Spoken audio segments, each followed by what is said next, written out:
దేశంలో వరుసగా మూడోసారి గెలవడం అంటే చాలా చెమడొచ్చాలి. జనంలో సహజంగానే యాంటీ ఈక్యుబెన్సీ అంటే ప్రభుత్వంపై 10 ఏళ్ల సహజ వ్యతిరేకత ఉంటుంది. దీన్ని జనం మనసుల నుంచి తీసేయాలి. అంటే టాపిక్స్ ఎప్పటికప్పుడు డైవర్ట్ చేయాలి. ఇప్పుడు మోడీ ముస్లింలు రామ మందిరానికి బాబ్రీ తాళం, వారసత్వ ట్యాక్స్ ఇలాంటి వాటి విషయాలను ప్రస్తావిస్తున్నారు. మరోవైపు ఇండియా కూటమి కూడా సైలెంట్ తుఫాన్ మాదిరి తన గ్రాఫ్ పెంచుకుంటుండడంతో పోల్ సీన్ మరో లెవెల్కు వెళ్తోంది.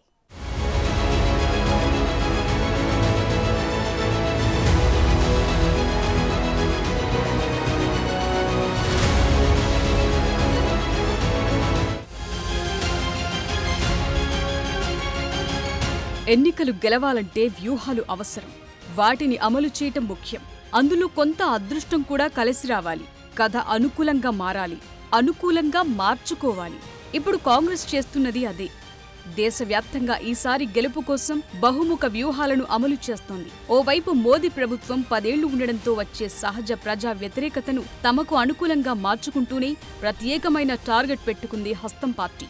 మోదీ భ్రమల నుంచి జనాన్ని బయటకు తీసుకొచ్చే బాధ్యతను రాహుల్ గాంధీ స్వయంగా భుజానికెత్తుకున్నారు. ఈసారి చాలా క్యాలిక్యులేటెడ్ గా జనంలోకి వెళుతోంది హస్తం పార్టీ.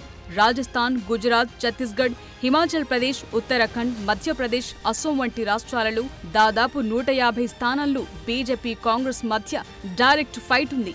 అంతేకాదు గత ఎన్నికల్లో కాంగ్రెస్ అభ్యర్థులు తక్కువ మార్జిన్తో ఓడిపోయిన చోట ఈసారి స్పెషల్ ఫోకస్ పెట్టారు. కాంగ్రెస్ పార్టీ అధికారంలో ఉన్న తెలంగాణ, కర్ణాటక, హిమాచల్ ప్రదేశ్తో పాటు మధ్యప్రదేశ్, ఛత్తీస్గఢ్, గుజరాత్, జార్ఖండ్, మహారాష్ట్ర, అస్సోం, ఒడిశా వంటి రాష్ట్రాల్లో ఈసారి మంచి అనుకూల ఫలితాలొస్తాయని ధీమాతో ఉన్నారు. 2019 ఎన్నికల్లో 9 ఉత్తర భారత రాష్ట్రాల్లో బీజేపీ 149 గెలవగా కాంగ్రెస్ 11 సీట్లలోనే గెలిచింది. కానీ ఇప్పుడు ఈ నెంబర్ మారిపోతుందంటున్నారు. ఇందుకోసం పక్కాగా వ్యూహాలను కూడా అమలు చేశారు. అందుకే 3 దశలు పూర్తి కాగానే మోదీ ప్రచారాల్లో రూట్ మార్చేశారంటున్నారు. మధ్యప్రదేశ్లో 29కి 28, గుజరాత్లోని మొత్తం 26కు 26, రాజస్థాన్లో 25కి 24, కర్ణాటకలో 27కి 25, హిమాచల్ ప్రదేశ్లో 4, జార్ఖండ్లో 13కి 11, హర్యానాలో 10కి 10 సీట్లను గతంలో బీజేపీ గెలుచుకుంది. కానీ ఈసారి సీన్ మొత్తం మారిపోయిందనుకుంటోంది హస్తం పార్టీ. ఎందుకంటే ఎక్కడికక్కడ సోషల్ మీడియా ప్రచారాలు, వార్ రూమ్లు, కాల్ సెంటర్లు ఇలా మ్యాక్రో లెవెల్ నుంచి మైక్రో లెవెల్ దాకా జాగ్రత్తలు తీసుకుంటున్నారు. మరోవైపు ఒకప్పుడు కాంగ్రెస్ లో కీలకంగా ఉండి విడిపోయిన నేతలు ప్రాంతీయ పార్టీలను పెట్టుకున్నారు. కాంగ్రెస్ నుంచి విడివడిన ఈ పార్టీలు మళ్లీ రీయూనిట్ అయ్యే అవకాశాలు కూడా కనిపిస్తున్నాయి. శరద్ పవార్ ఇటీవలే ఓ కామెంట్ చేశారు. రాబోయే 2 ఏళ్లలో అనేక ప్రాంతీయ పార్టీలు కాంగ్రెస్ తో మరింత సన్నిహితంగా కలిసిపోతాయన్నారు. లేదంటే కాంగ్రెస్ లో విలీనమే తమకు మంచిదని భావిస్తే అందులో విలీనానికి ఛాన్స్ ఉంటుందంటూ చెప్పి సార్వత్రిక ఎన్నికల టైంలో మంచి బూస్టప్ ఇచ్చారు. చెప్పాలంటే భారత రాజకీయాల్లో ఏదైనా సాధ్యమే.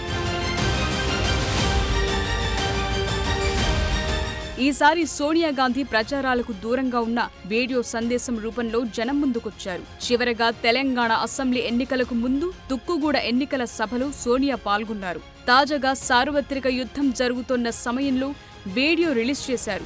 రాజ్యాంగం, ప్రజాస్వామ్యాన్ని కాపాడటానికి ఇండియా కూటమి, కాంగ్రెస్ పార్టీ కట్టుబడి ఉందన్నారు సోనియా గాంధీ. అబద్ధాలు ప్రచారం చేస్తూ దేశ ప్రజల్లో విద్వేషాన్ని నింపుతున్న వారిని తిరస్కరించాలని పిలుపునిచ్చారు. మోదీ పాలనలో నిరుద్యోగం పెరిగిపోయిందని, మహిళలు, దళితులు, ఆదివాసీలు, మైనార్టీలపై వివక్ష బాగా పెరిగిపోయిందన్నారు. అధికారాన్ని లక్ష్యంగా చేసుకుని ద్వేషాన్ని పెంచుతున్నారంటూ ఫైర్ అయ్యారు. మోదీకి అధికారమే లక్ష్యమంటూ విమర్శించారు. దేశంలో రాజ్యాంగం, ప్రజాస్వామ్యం ఈ రెండింటినీ రక్షించేందుకు ఇండియా కూటమి కట్టుబడి ఉందని చెప్పుకొచ్చారు.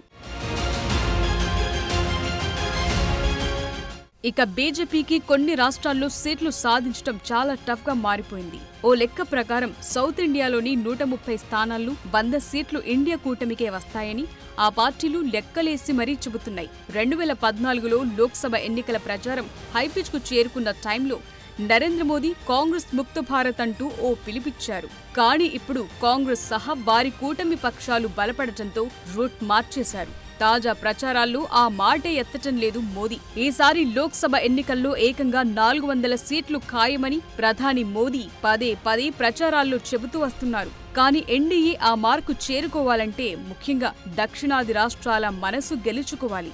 దక్షిణాదిన లోక్సభ స్థానాల సంఖ్య చూస్తే ఏపీలో 25, తెలంగాణలో 17, తమిళనాడులో 39, కేరళలో 20, పుదుచ్చేరిలో 1, కర్ణాటకలో 28 లోక్సభ స్థానాలతో కలిపితే మొత్తం 130.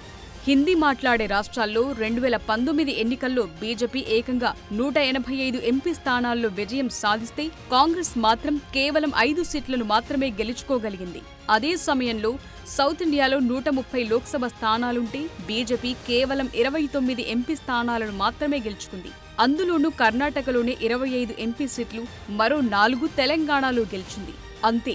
కేరళ, తమిళనాడు, ఆంధ్రప్రదేశ్, పుదుచ్చేరిలు కనీసం ఖాతా కూడా తెరవలేకపోయింది.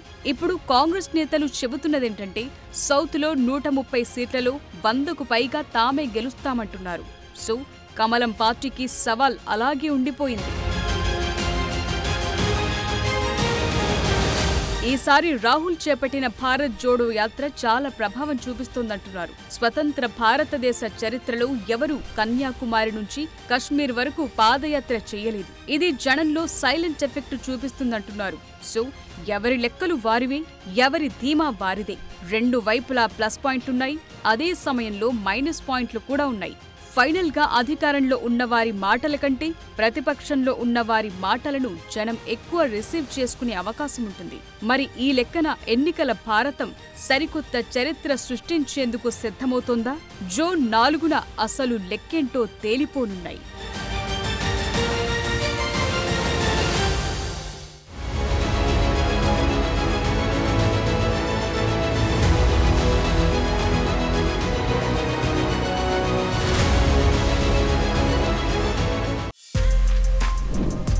For more videos like this, subscribe Big TV channel.